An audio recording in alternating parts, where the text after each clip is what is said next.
আসসালামু আলাইকুম। Hello everyone, কেমন আছো সকলে? আশা করি অনেক ভালো আছো। তোমরা কি মেডিকেল অ্যাডমিশন টেস্ট দিতে যাচ্ছ? তাহলে এই ভিডিওটা তোমাদের জন্য।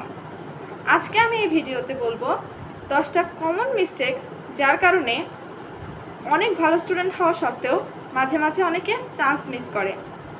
কি সেই 10টা কমন মিস্টেক ডিটেলসে বলবো আজকের ভিডিওতে। আমি তোমাদের সাথে আছি সাবিহা ইসলাম, বর্তমানে অধ্যয়নরত আছি ঢাকা মেডিকেল কলেজে। তাহলে শুরু করা যাক। প্রথম যে কমন মিস্টেকটার কথা আমি বলবো সেটা হচ্ছে প্রপার প্ল্যানিং না থাকা। মেডিকেল অ্যাডমিশন টেস্ট এটা একটা অনেক বড় একটা অ্যাডমিশন টেস্ট এবং সেখানে প্রতিযোগিতা অনেক বেশি।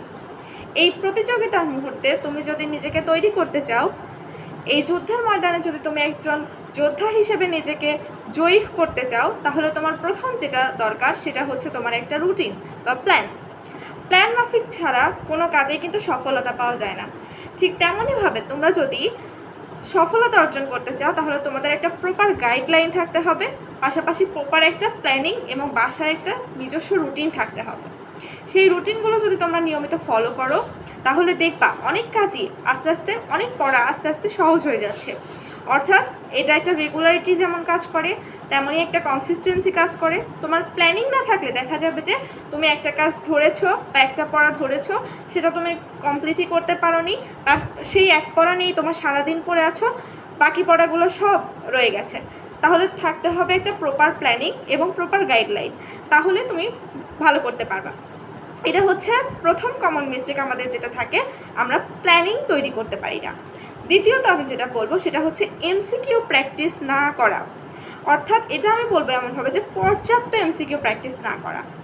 মেডিকেল অ্যাডমিশন টেস্ট কিন্তু এমসিকিউ বেসড একটা অ্যাডমিশন টেস্ট। এখানে তোমার 100টাই থাকবে হচ্ছে এমসিকিউ, অর্থাৎ একটা কোয়েশ্চেন এবং তার সাথে তোমার 4টা অপশান থাকবে, এবং সেই অপশানগুলো প্রত্যেকটা একটার একটার সাথে ইন্টারকানেক্টেড এমনভাবে দেওয়া হবে তোমাকে কনফিউজড করে দেওয়ার জন্য। সো তোমরা যদি ঠিকভাবে বইটাকে না পড়ো তাহলে কিন্তু তুমি সেই কনফিউজড মধ্যে, অর্থাৎ সেই ফাঁদে পা দিয়ে যাবা। কাজেই মূল বই লাইন বা লাইন পড়তে হবে এবং পাশাপাশি তোমার পর্যাপ্ত এমসিকিউর ওপর প্র্যাকটিসের থাকতে হবে। তাহলে তোমার এই ক্যাপাবিলিটিটা অর্জন হবে যে আমি 100টা এমসিকিউ কীভাবে অ্যাপ্রোচ করব। অনেকেই আছে এমন যে এমসিকিউ প্রপারভাবে প্র্যাকটিস করে না, ফলে পরীক্ষার হলে গিয়ে প্যানিক অ্যাটাক হয়ে যায় বা অনেক কারণে সেই এমসিকিউগুলো ভুল দাগিয়ে আসে।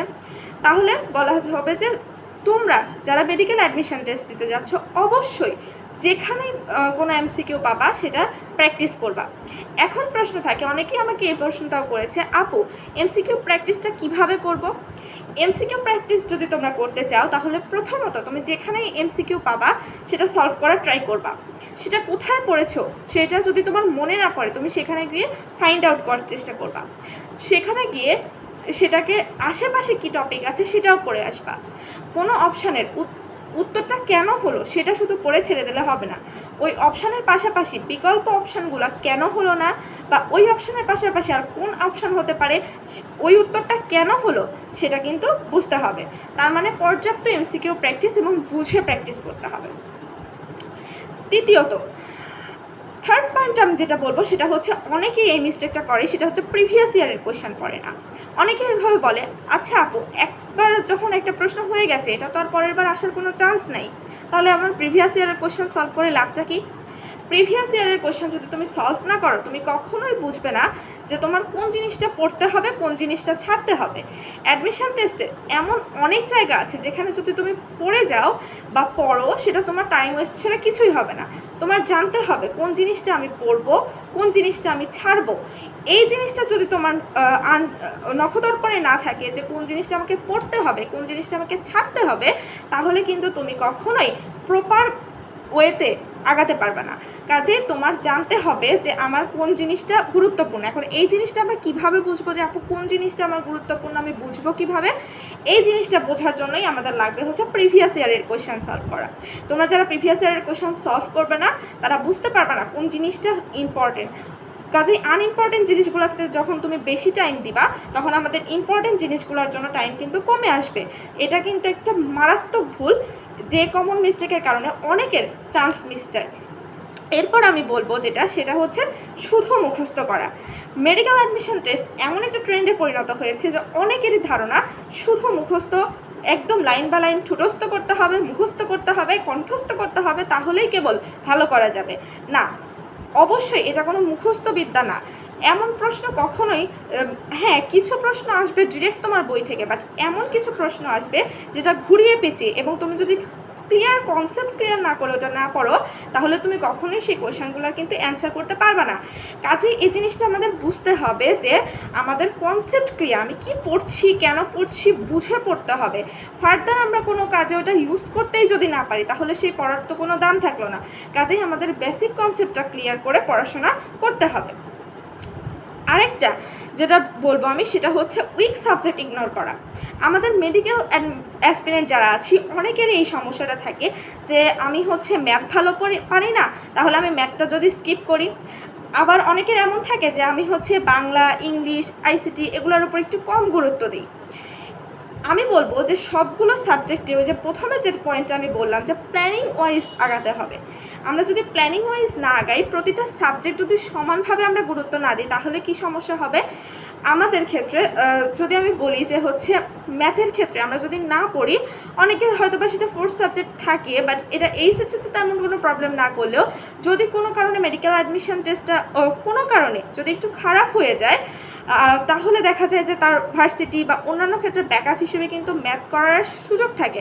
যদি আমরা ম্যাথটা প্রথম থেকেই বাদ দিই, তাহলে কিন্তু এটা অনেক বড় একটা প্রবলেম হয়ে দাঁড়ায় ওই টাইমে।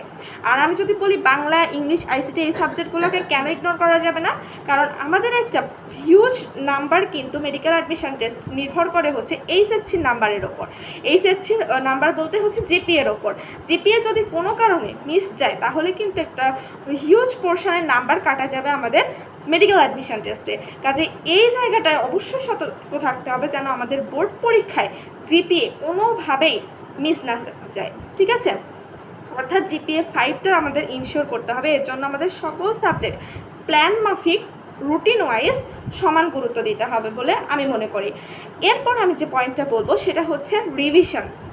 মেডিকেল অ্যাডমিশন টেস্টে একটা বড় জিনিস যেটা আমি বলবো সেটা হচ্ছে রিভিশনটাকে আমাদের কন্টিনিউ রাখতে হবে। কেন? কারণ হচ্ছে আমাদের ইনফরমেশানটা অনেক বেশি মুখস্থ রাখতে হয় বা মনে রাখতে হয়। কাজে সেই ইনফরমেশানগুলো আমরা যদি বারবার রিভিশন না করি, তাহলে ফটোগ্রাফিক মেমোরিতে থাকবে না, রেসিডুয়াল মেমোরিতে থাকবে না। পরবর্তীতে আমরা যখন পড়তে যাব, দেখা যাবে কিন্তু আমরা সেটার সাথে কোপ আপ করতে পারবো না। কাজে আমাদের একটা জিনিস নিউ পড়ার আগে আমি আগের দিন কি পড়ে আসছিলাম সেই জিনিসটা আমার নিজে নিজে হয় মনে করতে হবে, অথবা সেই জিনিসটা এক পলক দেখে আসতে হবে। এটা হচ্ছে অনেকেই এই রিভিশন স্ট্র্যাটেজির মধ্যে না যাওয়ার কারণে কিন্তু পুরনো পড়াগুলো ভুলে যায়। কাজেই নতুন পড়াগুলো পড়েও আর কোনো লাভ হয় না, দিন শেষে টাইম ওয়েস্ট ছাড়া কিছুই হয় না।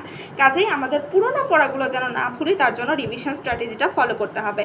এরপর সেটা হচ্ছে হেলথকে ইগনোর করা। এই সময়টা অনেক একটা ক্রুশিয়াল মোমেন্ট, যেই মোমেন্টটায় আমরা যদি কোনো কারণে অসুস্থ হয়ে যাই, তাহলে দেখা যাবে আমাদের কিন্তু অনেক পড়াশোনার গ্যাপ পড়ে যাবে। যেই গ্যাপটা পরবর্তীতে তুলতে কিন্তু অনেক আমাদের মানে হচ্ছে অনেক ডিফিকাল্টির মধ্য দিয়ে যেতে হবে।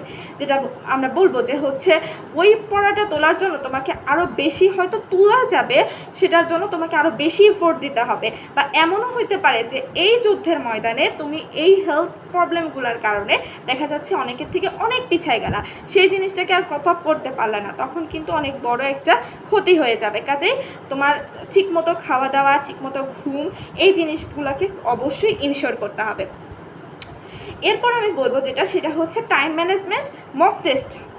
অর্থাৎ অনেকে মক টেস্ট দেয় না, আমি যেটা বললাম যে এমসিকিউ প্র্যাকটিস করবে, কিন্তু এমসিকিউ প্র্যাকটিস করার সময় সে প্রপার টাইম ধরে প্র্যাকটিস করে না, টাইম ম্যানেজমেন্টের দিকে খেয়াল করে না। ফলে কি হয়, সে দেখা যাচ্ছে যে যেটা আমার 60 মিনিট ধরে পরীক্ষা দেওয়ার কথা, সেটা তুমি দেখা যাচ্ছে যে 1.5 ঘন্টা ধরে 2 ঘন্টা ধরে পরীক্ষা দিচ্ছ।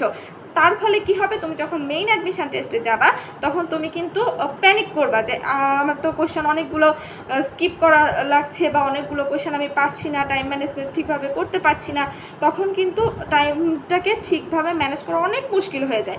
কাজেই মক টেস্ট যদি আমরা দিই তাহলে আমাদের টাইম ম্যানেজমেন্টের একটা সূক্ষ্ম ধারণা আসবে। অনেকে এইভাবে টাইম ম্যানেজমেন্ট ধরে বা ঘড়ি ধরে পরীক্ষা না দেওয়ার কারণে কিন্তু পরীক্ষার হলে গিয়ে প্যানিক অ্যাটাক হয়, অনেক ভালো স্টুডেন্ট চান্স মিস করে। এরপর আমি যেটা বলবো সেটা হচ্ছে তোমার সময় নষ্ট করা যাবে না। সময় নষ্ট করা এটা হচ্ছে বাংলাদেশের স্টুডেন্টের জন্য এখন একটা কমন প্রবলেম, কারণ সোশ্যাল মিডিয়া, ফেসবুক, ইউটিউব এগুলোর কারণে দেখা যায় যে অনেক সময় যে বইয়ের চাইতে ওইগুলোয় বেশি টাইম ওয়েস্ট হয়ে যাচ্ছে। ফলশ্রুতিতে মেডিকেল অ্যাডমিশন টেস্ট কিন্তু অনেক ইনফরমেটিভ বেসড একটা মেডিকেল অ্যাডমিশান। সো এই জায়গায় তুমি যদি তোমার পড়াগুলোকে কন্টিনিউয়াস না করে এগুলাই টাইম ওয়েস্ট করো, তাহলে কিন্তু ওই যে একই কথাই যে তুমি ওই আবার অনেকের থেকে পিছায় যাবা। কাজে এই জিনিসগুলোকে একটু স্বল্পভাবে নিজের ওই যে প্ল্যান মাফিক চললে সেই জিনিসগুলোকে একটু স্বল্পভাবে যদি একটু কমায় আনা যায় তাহলে কিন্তু অনেক টাইম ওয়েস্ট থেকে বাঁচা যায়। এই টাইম ওয়েস্টের কারণে কিন্তু অনেক সময় অনেকে চান্স মিস করে। দেন আমি যেটা বলবো সেটা হচ্ছে কনফিডেন্সের অভাব।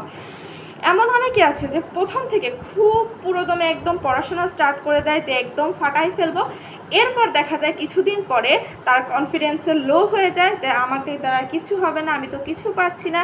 এরকম কনফিডেন্সের অভাবের কারণে দেখা যায় মাঝ রাস্তায় গিয়ে তার লক্ষ্য থেকে সে বিনষ্ট হয়ে যায়, লক্ষ্যটা বিচ্যুত হয়ে যায়। ফলে কিন্তু আর ডেস্টিনেশনে পৌঁছানো সম্ভব হয় না।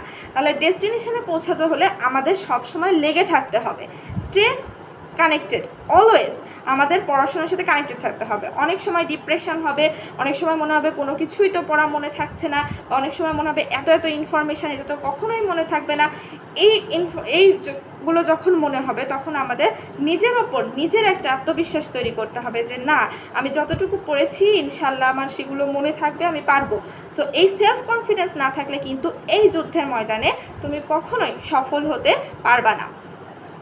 কাজে আমি যেটা বললাম যে 10টা টিপস অ্যান্ড ট্রিক্স আমি যেটা শেয়ার করলাম যে এই কমন মিস্টেকগুলা বা এই জিনিসগুলা যদি একটু অ্যাভয়েড করা যায় তাহলে কিন্তু খুব ভালো একটা রেজাল্ট করা সম্ভব। আমার সময় আমি এই 10টা জিনিসকে খুবই অ্যাভয়েড করার ট্রাই করতাম এবং একদম ট্রুলি আমি যেটা যদি বলি এই 10টা জিনিস অভ্যাস আমার মধ্যে কখনোই ছিল না। কাজেই আমি কিন্তু ডিএমসিতে পৌঁছাতে পেরেছি। আমার মনে হয় আমার জুনিয়র যারা আছো, বিশেষত এসএসসি 26 ব্যাচ, তারা যদি এই টিপস অ্যান্ড ট্রিক্সটা ফলো করো, যে এই 10টা কমন মিস্টেকগুলোকে যদি এখনই অ্যাভয়েড করার ট্রাই করো, ইনশাআল্লাহ তোমরাও ডিএমসিতে পৌঁছাতে পারবা। ওকে, সো সকলের জন্য শুভকামনা, বেস্ট অফ লাক। আমার জন্য সকলে দোয়া করবেন। সকলকে ধন্যবাদ। আসসালামু আলাইকুম।